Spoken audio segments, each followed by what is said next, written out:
नमस्कार। विभाग विनोद में मैं एसएन विनोद आज फिर आपके सामने हाजिर हूँ। आज की सर्वाधिक महत्वपूर्ण खबर पर अपने विचार आपके साथ साझा करना। आज संपूर्ण महाराष्ट्र बल्कि नागपुर वालों के लिए, नागपुर वासियों के लिए विशेष रूप से एक पीड़ादायक निराशाजनक खबर आई है। वह यह कि एयरफोर्स डिफेंस और टाटा समूह के संयुक्त प्रयास से परिवहन विमान बनाने की जो परियोजना नागपुर में लगने की चर्चा चल रही थी, नागपुर में उसका निर्माण होता है। अब खबर यह आई है कि वह नागपुर में नहीं लगकर गुजरात के बड़ोदरा में लगेगा। इससे हम हतप्रभ हैं। ध्यान रहे कि जब पिछले दिनों वेदांता फॉक्सकॉन परियोजना महाराष्ट्र से गुजरात चली गई थी, तब काफी बवाल बचा था। पक्ष विपक्ष में आरोप प्रत्यारोप लग रहे थे और उस बीच हमारे मुख्यमंत्री एकनाथ शिंदे ने घोषणा की थी कि C-295 परिवहन विमान का निर्माण नागपुर में किया जाएगा। इससे एक आशा बंधी थी कि वेदांता फॉक्सकॉन के जाने के बाद अब यहां फिर से रोजगार के नए अवसर उपलब्ध होंगे, युवाओं को रोजगार मिलेंगे और इससे निश्चय ही महंगाई आदि, बेरोजगारी और महंगाई पर काबू पाया जा सकेगा। बहुत लेकिन अब यह जो खबर आई है, इससे सभी हतप्रभ है और सवाल यह उठता है कि जो महाराष्ट्र कभी ऐसे मामलों में बढ़ चढ़ कर आगे रहता था और उसकी बात सुनी जाती थी, प्राथमिकता के स्तर पर उनकी मांगों को पूरा किया जाता रहा, अब ऐसा क्या हो गया है कि महाराष्ट्र की उपेक्षा होने लगी उद्योग धंधों के क्षेत्र में? जो महाराष्ट्र एक आदर्श बनकर के, एक मार्गदर्शक बनकर के पूरे देश को उद्योग धंधों को दिशा निर्देश किया करता था, आज उसके हाथ से परियोजनाएं बाहर निकलती चली जा रही है। वेदांता फॉक्सकॉन के समय जो हंगामा हुआ था आपको याद होगा, और तब यह बात कही गई थी पक्ष विपक्ष पर, प्लस इसके अलावा तत्कालीन उद्धव ठाकरे की सरकार और अब एकनाथ शिंदे की सरकार के बीच एक आरोप प्रत्यारोप लगे। लेकिन इस मामले में तो ध्यान रहे कि हमारे केंद्रीय परिवहन मंत्री नितिन गडकरी ने ऐसा पत्र लिखा था टाटा समूह को, और उनके प्रयास जारी थे। और उस समय हमारे एक मंत्री ने, महाराष्ट्र के एक मंत्री ने आश्वस्त किया था कि यह परियोजना नागपुर में लगेगी। और तो और नए मुख्यमंत्री एकनाथ शिंदे ने स्वयं कहा था कि यह परियोजना नागपुर में लगेगी। इसके लिए प्रयास हो रहे हैं। यह ठीक है। यह एक तथ्य जरूर मौजूद है कि किसी भी स्तर पर नागपुर में इस परियोजना का लाने के संबंध में कोई समझौता, कोई एग्रीमेंट नहीं हुआ। औपचारिक आधिकारिक घोषणा भी कभी नहीं की गई। यह प्रयास हो रहे थे। लेकिन चूंकि मुख्यमंत्री शिंदे ने कहा था वेदांता फॉक्सकॉन की दुर्घटना, जी हां, उसको दुर्घटना मानने के बाद, कि यह जो एयरबेस परिवहन में विमान बनाने की बात है वह नागपुर में लगेगा, तब हम आश्वस्त हुए थे कि चलो क्षतिपूर्ति होगी। और यह कहा गया था, उस समय प्रधानमंत्री मोदी ने भी कहा था कि इसकी भरपूर भरपाई की जाएगी। ध्यान है, प्रधानमंत्री नरेंद्र मोदी ने आश्वस्त किया था वेदांता फॉक्सकॉन की घटना के बाद इसकी भरपूर भरपाई की जाएगी महाराष्ट्र को। लेकिन हुआ क्या? एक अच्छी योजना, कई हजार करोड़ की योजना, जिससे उम्मीद की जा रही थी कि यहां युवाओं को रोजगार मिलेंगे, और रोजगार मिलेंगे तो जाहिर है कि बढ़ती हुई महंगाई पर भी काबू, अंकुश लगाया जा सकेगा। यह उम्मीद की जा रही थी कि चलो कोई बात नहीं है। लेकिन अब यह जो खबर आई है कि यह परियोजना नागपुर में अर्थात महाराष्ट्र में न लग करके यह भी गुजरात बड़ोदरा में गई। क्या यह मात्र संयोग है कि ऐसी परियोजनाएं जो महाराष्ट्र में लगने वाली थी या लगने की उम्मीद की जा रही थी, जिसके लिए लोग प्रयासरत थे, वो सारे के सारे कहां शिफ्ट हो रहे हैं? प्रधानमंत्री मोदी के गुजरात में, के गृह प्रदेश गुजरात में। क्या इसे मात्र संयोग माना जाएगा? जाहिर है कि इसमें केंद्र सरकार का हस्तक्षेप हुआ है।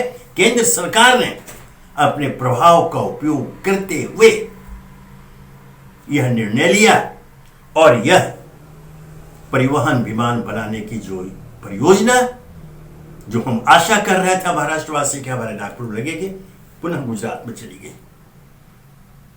हालांकि उप मुख्यमंत्री देवेंद्र फडणवीस ने कहा, उन्होंने बयान दिया है कि कभी भी इस परियोजना के नागपुर में लगने की हरी झंडी नहीं मिली थी। यह एक तथ्य है, यह हम मान लेते हैं। मैंने जैसे कहा, टाटा फॉक्सकॉन और इस मामले में थोड़ा फर्क है। वही घोषित परियोजना थी कि यहां लगेगी, स्थानांतरित हुई गुजरात में। इस मामले में ऐसी कोई घोषणा नहीं थी, कोई किसी समझौते पर हस्ताक्षर नहीं हुए थे, यह एक तथ्य है। लेकिन चूंकि ऐसे आश्वासन मुख्यमंत्री शिंदे और उनके एक मंत्री ने सार्वजनिक रूप से दिया था, तो हम आश्वस्त थे कि यह परियोजना नागपुर में लगेगी। लेकिन ऐसा नहीं हुआ। तो क्या अब हम यह मान लें कि हमारा अर्थात महाराष्ट्र का प्रभाव केंद्र में शनय शनय कम होता जा रहा है? हमारी बातों को अब अनसुना किया जा रहा है? हमारा महत्व धीरे धीरे घटता जा रहा है? और जिस औद्योगिक जगत के लिए महाराष्ट्र मार्गदर्शक की भूमिका में था, उस भूमिका से वंचित करने के प्रयास किए जा रहे हैं। और यह सब किसके हित में हो रहा है? फिर दोहराना ही होगा कि महाराष्ट्र की उपेक्षा कर महाराष्ट्र की आकांक्षाओं पर पानी फेरते हुए यह प्रोजेक्ट, ऐसी परियोजनाएं प्रधानमंत्री नरेंद्र मोदी के गृह प्रदेश गुजरात में स्थानांतरित की जा रही हैं। यह अनायास नहीं हो सकता, यह बाध्य संजोग नहीं हो सकता। यह एक सोची समझी रणनीति के तहत किया जा रहा है। गुजरात को महाराष्ट्र के मुकाबले कहीं ऊपर स्थापित करने की अपेक्षा उप मुख्यमंत्री देवेंद्र फडणवीस से होगी। वह अपने प्रभाव का प्रयोग करते हुए केंद्र सरकार से संपर्क स्थापित करे और अभी भी वो अगर चाहे कोशिश करे, प्रयास करे, प्रधानमंत्री मोदी को आश्वस्त कर सके तो यह परियोजना नागपुर में लगे। ऐसे प्रयासों करेंगे, ऐसी हमारी आशा देवेंद्र फडणवीस से है। क्योंकि हमें विश्वास है कि जिस भरोसे के साथ महाराष्ट्र की जनता ने पिछले दिनों, जब देवेंद्र फडणवीस मुख्यमंत्री थे, पूरे 5 साल तक उनका साथ दिया था, और इस बार एक ठीक है, राजनीतिक घटनाक्रम कई प्रकार की बातें होती हैं, कुछ प्लस माइनस होते हैं। देवेंद्र फडणवीस चीफ मिनिस्टर की जगह डिप्टी चीफ मिनिस्टर बनाए गए, उस समय हमें धक्का लगा था। लेकिन एक स्थिर सरकार की आवश्यकता को समझते हुए जब भाजपा नेतृत्व ने ऐसा निर्णय लिया जिसे देवेंद्र फडणवीस ने स्वीकार किया, तो यहां हम ये चाहेंगे कि देवेंद्र फडणवीस अपने प्रभाव का उपयोग करते हुए एक बार यह जो परियोजना है परिवहन विमान की गुजरात स्थानांतरित करने के, इस पर केंद्र सरकार को विवश करें कि सरकार इस पर पुनर्विचार करे। टाटा को कोई आपत्ति नहीं होगी। जानने वाले इसकी ताकीद करेंगे कि केंद्रीय परिवहन मंत्री नितिन गडकरी ने जो इसकी पहल की थी, उस पर कोई आपत्ति टाटा समूह को नहीं थी। वो बिल्कुल एक तरह से तैयार थे। लेकिन यह जो अचानक हुआ है, निसंदेह इसमें कहीं भी यह दुखदाई है, लेकिन एक कड़वा सत्य है कि केंद्र सरकार के हस्तक्षेप के कारण ऐसा हुआ है। और इसीलिए हम देवेंद्र फडणवीस से आशा करते हैं कि केंद्र सरकार के साथ अपने संबंधों का प्रयोग करते हुए, अपने मधुर संबंधों का प्रयोग करते हुए एक बार केंद्र सरकार को पुनर्विचार के लिए तैयार करें, ताकि यहां की जनता अपने को ठगा हुआ महसूस नहीं करे। क्योंकि दूसरी घटना है मिस्टर वेदांता फॉक्सकॉन के बाद, जिससे हमारी भावनाएं आहत हुई हैं।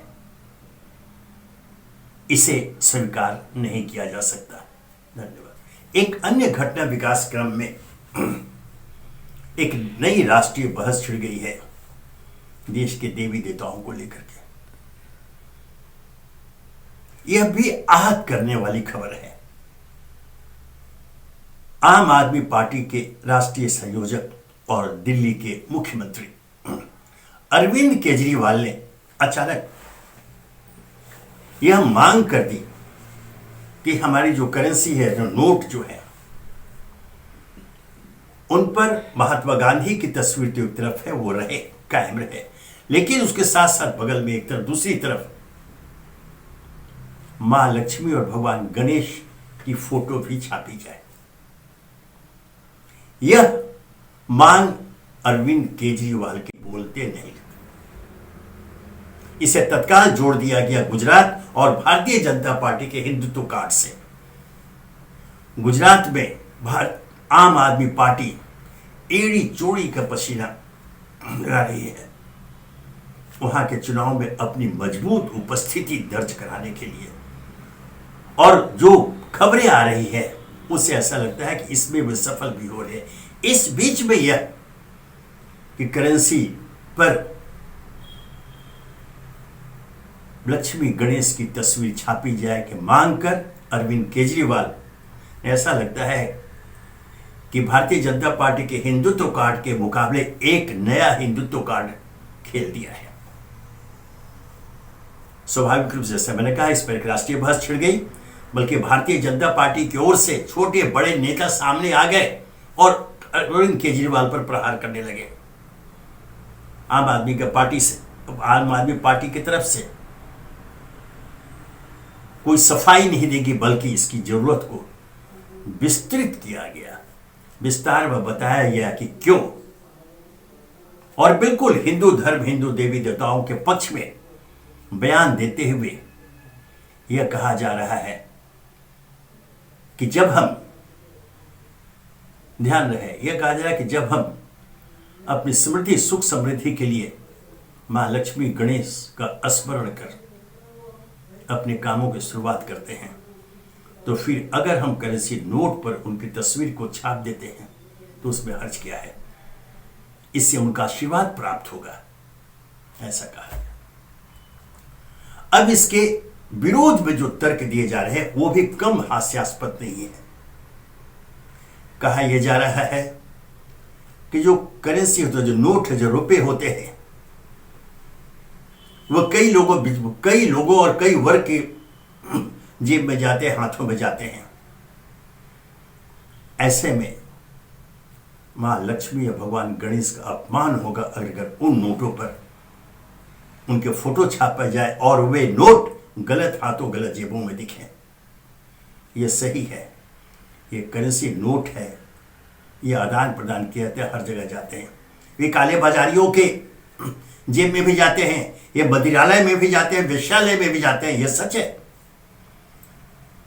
तो यह जो तर्क देने वालों से पूछा जा सकता है कि अगर लक्ष्मी गणेश की तस्वीर छापने पर ये नोट उन वर्गों में जाते हैं तो उनका अपमान होगा, तो क्या अब तक छप रहे और छापे जा रहे महात्मा गांधी की तस्वीर को लेकर यह कहा जा सकता है, यह तर्क दिया जा सकता है, क्या हम जानबूझकर महात्मा गांधी का अपमान कर रहे हैं? उन्हें गलत हाथों में भेजा जा रहा है, उनकी तस्वीर को, वो मदिरालय में जा रहे हैं, विशालय में जा रहे हैं, ब्लैक मार्केटिंग के पास जा रहे हैं।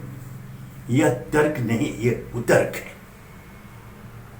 जब आप किसी अनुरोध का विरोध करते हैं तो तर्क आधारित होना चाहिए, सभ्य भाषा में होनी चाहिए, उसकी सौम्यता विकृत नहीं होनी चाहिए। लेकिन इस मामले में जो तर्क दिए गए, जैसे मैंने कहा कि चूंकि नोट गलत हाथों में जाते हैं, गलत जगह में जाते हैं, उस पर अगर मां लक्ष्मी और भगवान गणेश की तस्वीर है तो उनका अपमान होगा, यह तर्क नहीं, यह कुतर्क है, इसे स्वीकार नहीं किया सकता। हाँ, अब रही कि अरविंद केजरीवाल ने ऐसी मांग क्यों की। मैंने जैसे कहा कि वो एक शब्द भी बगैर सोचे समझे नहीं बोलते, अच्छी तरह सोच विचार करने के बाद ही वे सामने आते हैं, सार्वजनिक रूप से कोई बात अपनी कहते हैं। अब यह पूछा जा सकता है कि क्या संविधान की दुहाई देने वाले अरविंद केजरीवाल को इस बात की जानकारी नहीं कि हमारा भारत एक धर्मनिरपेक्ष भारत है, धर्मनिरपेक्ष भारत है। यहां पर वैसे में किसी एक धर्म विशेष के देवी देवता को हमारे कलसी रोड पर स्थान कैसे दिया सकता है? स्वाभाविक रूप से उसके बाद मांग शुरू हो, कोई किसी ने कहा दिया कि शिवाजी का भी फोटो दो, किसी ने कह दिया कि अंबेडकर का फोटो दो, ये शुरू हो गया। किसी ने कह दिया कि सावरकर का फोटो दो, ये मांग शुरू हो गई। तो क्या अरविंद केजरीवाल सचमुच ऐसा ही विवाद पैदा करना चाहते थे अपने शब्दों के द्वारा?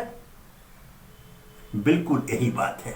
जैसे मैंने कहा कि उनकी नजरें गुजरात पर हैं, वहां वे एक अपनी मजबूत राजनीतिक मौजूदगी दर्ज कराना चाहते हैं। ऐसे में उन्होंने जानबूझकर भाजपा के हिंदुत्व कार्ड के मुकाबले मां लक्ष्मी और भगवान गणेश के फोटो करेंसी पर छापने की मांग कर एक विवाद खड़ा कर दिया है। अब हालत यह है कि आधिकारिक रूप से कोई भी इसका विरोध करने के लिए सत्ता पक्ष से सामने नहीं आ रहा है, मांग का विरोध कर रहा है, लेकिन यह कहने के लिए कतई तैयार नहीं है कि नहीं, मां लक्ष्मी और गणेश की फोटो नहीं छपनी चाहिए। कह ही नहीं सकते हैं, क्योंकि उनका तो आधार ही है, पूरी राजनीति का आधार है हिंदुत्व और धर्म। धर्म में भी सनातन धर्म, ये तो उनका आधार है, वो इसका विरोध कर ही नहीं सकते। इसी कमजोरी का फायदा उठाते हुए अरविंद केजरीवाल ने ऐसी मांग कर, जो उनकी इच्छा थी गुजरात में अपनी उपस्थिति को दर्ज, मजबूत उपस्थिति को दर्ज कराने की, उसमें सफल हो रहे। आज गुजरात चुनाव को लेकर चर्चा क्या होने लगी? ध्यान रहे, पिछले चुनाव में भारतीय जनता पार्टी और कांग्रेस में कांटे की टक्कर हुई थी। 99 सीट अगर मिले थे भारतीय जनता पार्टी को, तो 81 सीटें मिली थी कांग्रेस को, कांटे की टक्कर थी। आज स्थिति क्या है? आज जो चुनावी माहौल है उसमें तो ऐसा लगता है जैसे वहां मुकाबला भारतीय जनता पार्टी बनाम आम आदमी पार्टी की हो, कांग्रेस की चर्चा नगण्य है। यहां पर अरविंद केजरीवाल सफल हो गए हैं, और इस सफलता का माध्यम उन्होंने क्या बनाया? मां लक्ष्मी भगवान गणेश को। हमारी आपत्ति इस बात पर है कि अरविंद केजरीवाल एक सुलझे हुए, समझदार, शिक्षित युवा नेता हैं, तो इन घिसे पीटे नीतियों को न अपनाएं जिसकी आलोचना वे स्वयं पहले करते रहे हैं। भारतीय जनता पार्टी की नीति सर्वविदित है, वो उसे किसी से छुपाया नहीं है। हिंदुत्व उसका मुख्य आधार है, धर्म के आधार पर वो जनता के बीच में जाते हैं, यह किसी से छुपा हुआ नहीं है।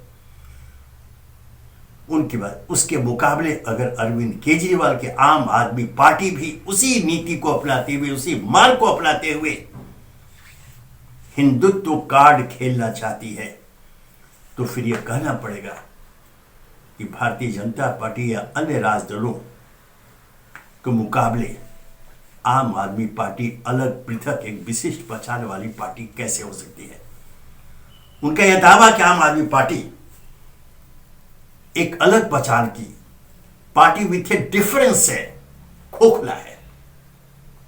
यह मांग कर करेंसी नोटों पर लक्ष्मी और गणेश की फोटो छापी जाए, अरविंद केजरीवाल ने एक अत्यंत ही संकुचित सोच का परिचय दिया है। लगता है कि धीरे धीरे वह भी आम आदमी पार्टी नहीं बल्कि आम आदमी की तरह एक सामान्य सोच वाले एक निकृष्ट राजनीतिक नेता के रूप में स्थापित होना चाहते हैं। अगर ऐसा है तो यह दुखद है, क्योंकि एक अच्छे विकल्प के रूप में आम आदमी पार्टी और केजरीवाल को लोगों ने देखा था, लेकिन ऐसी, इसे मैं घटिया हरकत कहूंगा, ऐसी घटिया हरकत कर अरविंद केजरीवाल ने स्वयं को जनता की नजरों में गिरा दिया है। धन्यवाद।